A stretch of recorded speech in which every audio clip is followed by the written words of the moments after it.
दोस्तों 2022 का अंत होने वाला है। कुछ दिनों में अभी जो दिन आ रहे हैं 2022 खत्म 2023 शुरू।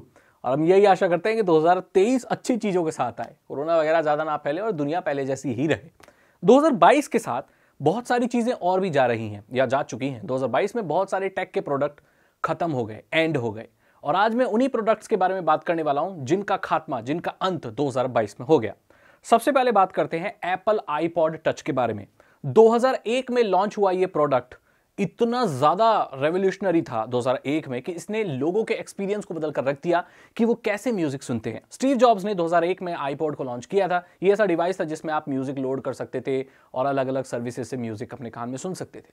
2007 आते आते ये प्रोडक्ट बहुत पीक कर गया, मतलब बहुत पॉपुलर हो गया। लेकिन जैसे जैसे आईफोन आ गए, आपको मालूम होगा आईफोन में आप म्यूजिक सुन सकते हो। सेम फंक्शनैलिटी आपको आईफोन में भी मिलती है जो आपको आईपॉड में मिलती है, लेकिन फिर भी थोड़ा बहुत लोग उसको खरीद रहे थे अलग, सिर्फ separate device for music listening and other stuff I mean कि प्लेलिस्ट बनाना, म्यूजिक सुनना, अलग अलग सर्विसेज से, स्पॉटिफाई से, आपका आईट्यून से म्यूजिक सुनना, ये चल रहा था। लेकिन अभी 2022 में अंत में अभी इसको एंड कर दिया गया। मतलब आईपॉड अब आपको देखने को नहीं मिलेगा और ये खत्म हो चुका है। इसकी जरूरत भी नहीं है अब, क्योंकि अब सारी चीजें आपको आईफोन में मिल जाती हैं। सो आईफोन ने ही उसकी ग्रेव खोद दी और ये प्रोडक्ट अब एंड हो गया। बहुत अच्छा प्रोडक्ट था ये, और इसमें बहुत इंजीनियरिंग लगी थी। और ऐसी भी कहावतें हैं कि स्टीव जॉब्स ने इसे पानी में डुबाया था और बुलबुले निकले थे और बोला था कि इसमें से बुलबुले निकल रहे हैं, दैट मीन्स इसे अभी और छोटा किया जा सकता है। इस प्रोडक्ट को छोटे से छोटा बनाया जाना था और वो बना भी, जिसने मार्केट को बदल कर रख दिया। लेकिन अब ये हमारे बीच में प्रोडक्ट ऑफिशियली नहीं है। अब जो अगला प्रोडक्ट है वो गूगल का एक बहुत रेवोल्यूशनरी प्रोडक्ट था जो अब खत्म होने की कगार पे और खत्म हो ही गया, अनाउंस हो चुका है। गूगल का स्टेडिया। आपको मालूम होगा कि क्लाउड गेमिंग एक ऐसी चीज है जो अभी काफी सालों तक कहीं नहीं जा रही। उसके बावजूद भी गूगल का एक प्रोडक्ट जो कि क्लाउड गेमिंग से रिलेटेड था वो डेड हो गया है। गूगल स्टेडिया को 2019 में लॉन्च किया गया था और उस पर किया गया था कि आपको हाई एंड गेम और हाई एंड टाइटल्स को खेलने के लिए कंसोल खरीदने की जरूरत नहीं है, ना ही हाई एंड कंप्यूटर।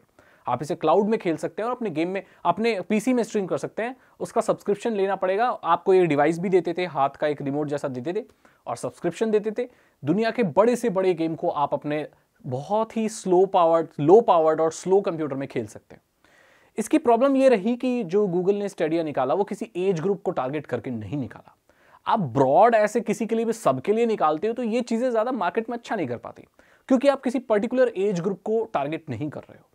ये लोग ऐसा कर सकते थे कि ये लोग टीनेजर्स को टारगेट कर सकते थे, या जो यंग लोग हैं 21-22 साल के जो लोग थे उन्हें टारगेट कर सकते थे, या ऐसे किसी एज ग्रुप को टारगेट कर सकते थे। ये चीज गूगल ने नहीं की और एक्सक्लूसिव गेम की कमी के कारण भी ये प्रोडक्ट फेल हो गया। सो दैट मीन्स जैसे सोनी का प्ले स्टेशन है तो उनके एक्सक्लूसिव गेम टाइटल्स होते हैं, लाइक गॉड ऑफ वॉर और गॉड हैंड जो पहले निकला था, हियर कम्स द पेन। ऐसे हिस्ट्री में हमने देखा है, पास्ट में देखा है कि कोई भी जब कंसोल निकलता है तो उसके लिए कुछ एक्सक्लूसिव गेम्स होते हैं। उन्हीं गेम्स के सपोर्ट में वो कंसोल बिकता है। लेकिन ऐसा कोई भी एक्सक्लूसिव गेम देखने को नहीं मिला स्टेडिया में जिसकी वजह से स्टेडिया बिक पाता। हालांकि लोगों को अलाउ किया गया था कि वो साइबरपंक 2077 जैसे गेम्स और रेड रिडेम्पशन 2 जैसे गेम खेल सकते हैं, बट ये गेम्स ऑलरेडी लोगों के पास थे, उनकी कॉपीज ऑलरेडी लोगों के पास थी, तो वो उस गेम के सहारे उस स्टेडिया को लोग नहीं खरीद रहे थे और इसी वजह से स्टेडिया का अंत हो गया और गूगल इसे बंद कर रहा है। गूगल का सबसे बड़ा कंपटीटर स्टेडिया के मामले में माइक्रोसॉफ्ट था, जो कि ऐसे गेम पास वगैरह और बहुत सारी चीजें देता है, क्लाउड गेमिंग देता है, वो मार्केट में बहुत अच्छा कर रहा है। लेकिन स्टेडिया अब लगभग खत्म होने की कगार पे और खत्म हो भी गया है। यहां पर एक छोटा सा प्लेयर और मार्केट में आया है जिसका नाम जियो क्लाउड गेम्स है। हालांकि ये अपने 5G को प्रमोट करने के लिए इस चीज को लाया ताकि लोग असल में 5G को देख पाएं कि वो कैसे काम करती है, क्योंकि क्लाउड गेम्स खेलने के लिए कुछ चाहिए ना। तो जियो क्या करता है, अपनी खुद की चीजें लेके आ जाता है। जैसे टीवी दिखाना था उसे तो वो जियो टीवी ले आया, मूवीज दिखानी थी तो जियो सिनेमा लेके आ गया, मैगजीन पढ़वानी थी तो वो उसी में जियो न्यूज में उसमें कर दिया। जियो का क्लाउड स्टोरेज भी आता है, आपको मालूम होगा। तो जियो अपनी खुद की चीजें लेकर आता रहता है। ऐसी एक छोटी सी कोशिश है क्लाउड गेम्स या क्लाउड गेमिंग को दिखाने की। तो ये चीज है। तो स्टेडिया तो भाई हमारे बीच में अब रहा नहीं, ये 2022 में ही खत्म हो गया। अगली चीज जो भाई कभी राजा महाराजाओं का स्टेटस होल्ड करती थी लेकिन अभी वो मिट्टी में मिल गई, मैं बात कर रहा हूं ब्लैकबेरी फोन्स की। ब्लैकबेरी फोन्स पहले बिजनेस एग्जीक्यूटिव जो लोग होते थे, जो बड़े बड़े बिजनेस टाइकून होते थे, उनके हाथ में आपको फोन मिलता था। ये फोन ऐसा था कि यार इसमें स्क्रीन होती थी और क्वालिटी कीपैड होता था, जैसे आपका कंप्यूटर का कीबोर्ड होता है ना, ऐसे बहुत सारे बटन फोन में हुआ करते थे। ये चीज स्टीव जॉब्स को बिल्कुल पसंद नहीं थी। स्टीव जॉब्स ने जब आईफोन लॉन्च किया था, आईफोन 1 2007 में, तो उनका यह मानना था कि अलग अलग एप्लीकेशन के लिए अलग अलग कीज और इंटरफेस की जरूरत हो सकती है। ऐसा नहीं है कि यार जो भी एप्लीकेशन आप अपने फोन में चलाओगे उन सबके लिए इतने सारे बटनों की ही जरूरत है। ऐसे बहुत सारे एप्लीकेशन है जिसमें 4 बटनों की जरूरत है, लेकिन अगर फिजिकल कीबोर्ड आपके फोन में लगा हुआ है तो वो ऑलवेज वहीं पर है, आप उसे चेंज नहीं कर सकते। इसीलिए तो टच स्क्रीन का आविष्कार हुआ था कि एप्लीकेशन के हिसाब से उसके बटन्स वगैरह होंगे और वो एप्लीकेशन ही डिसाइड करेगी कि कितने बटन होंगे, तो वो टच स्क्रीन में ही पॉसिबल है, फिजिकल कीबोर्ड में पॉसिबल नहीं है। और ये चीज जो ओल्ड डिजाइन है वो ब्लैकबेरी आगे तक कैरी करता रहा और यही कारण बना कि भाई ब्लैकबेरी का अंत हो गया। ब्लैकबेरी का जो ऑफिशियल सर्वर वगैरह जो थोड़े बहुत चल रहे थे वो भी 2022 में अभी खत्म हो गए। सो दैट मींस अगर आपके पास ब्लैकबेरी का फोन है तो वो महज एक पेपर वेट बनकर रह जाएगा या छैया छैया रिंगटोन सुनने का एक जरिया। हालांकि मैं छैया छैया गाने की बुराई नहीं कर रहा हूं, it's a very nice song, but ये एक कहने की वो चीज है कि भाई ब्लैकबेरी फोन अभी किसी काम के भी नहीं रहे हैं। ब्लैकबेरी ने बहुत कोशिश की कि वो टच स्क्रीन फोन की मार्केट में भी कुछ अच्छा कर पाए, 4G 5G डिवाइसेस निकाल पाए, लेकिन फिर भी वो फेल हो गया, मार्केट में अच्छा नहीं कर पाया। और चाइनीज मैन्युफैक्चरर्स और एप्पल और सैमसंग ने उसे इतना पीछे छोड़ दिया है कि ब्लैकबेरी की कोई उम्मीद नहीं है और उसने ऑफिशियली अलविदा कह दिया है लोगों से। बाय बाय ब्लैकबेरी, आप हमेशा याद रहोगे और शायद अब आपको कोई भी BBM नहीं करेगा। अब मैं बात करूंगा गूगल हैंगआउट्स की। आपको मालूम होगा वीडियो कॉल करने के लिए पहले बहुत लिमिटेड ऑप्शन हुआ करते थे। गूगल हैंगआउट्स 2013 में लॉन्च हुआ था और ये ग्रुप की वीडियो कॉल जैसे अभी हम करते हैं ना जूम वगैरह पे, वो तब गूगल हैंगआउट्स बहुत पॉपुलर था। इसको ज्यादातर पता है किस लिए इस्तेमाल किया जाता था? ऑफिस की मीटिंग और ट्यूशन क्लास उस जमाने में जो हुआ करती थी। हालांकि उतना फास्ट इंटरनेट 2013 में नहीं हुआ करता था, तो इसको ना लो बैंडविड्थ के हिसाब से बनाया गया था। अभी लोगों के पास बैंडविड्थ की कोई कमी नहीं है, इंटरनेट सही सलामत है, ठीक ठाक है।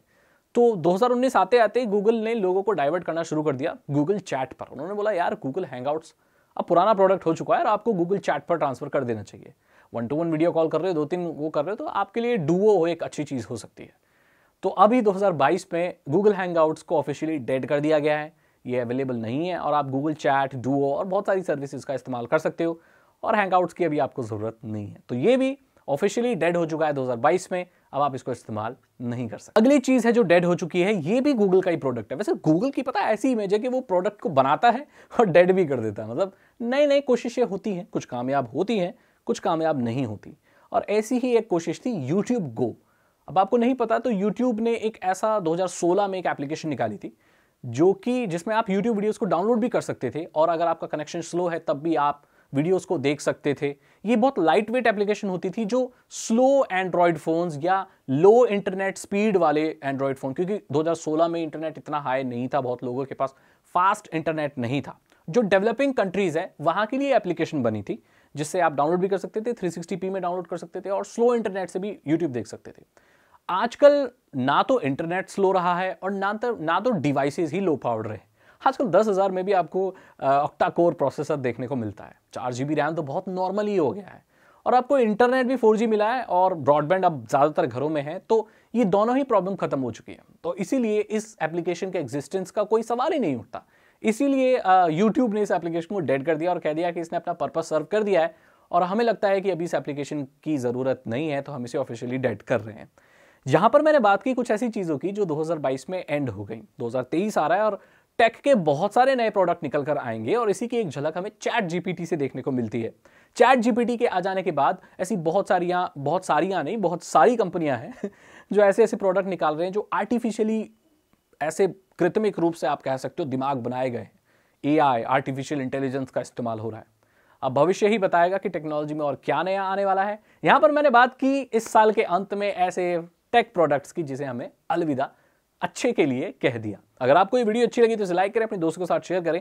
साइबर सिक्योरिटी और एथिकल हैकिंग में इंटरेस्ट है तो डिस्क्रिप्शन चेक करें। 299 रुपीज के 3 एथिकल हैकिंग कोर्सेज हैं जो आसान भाषा में आपको एथिकल हैकिंग सिखा देंगे। मैं मिलता हूं आपसे अगली वीडियो में। Thank you so much and goodbye. Bell icon को जरूर प्रेस करें।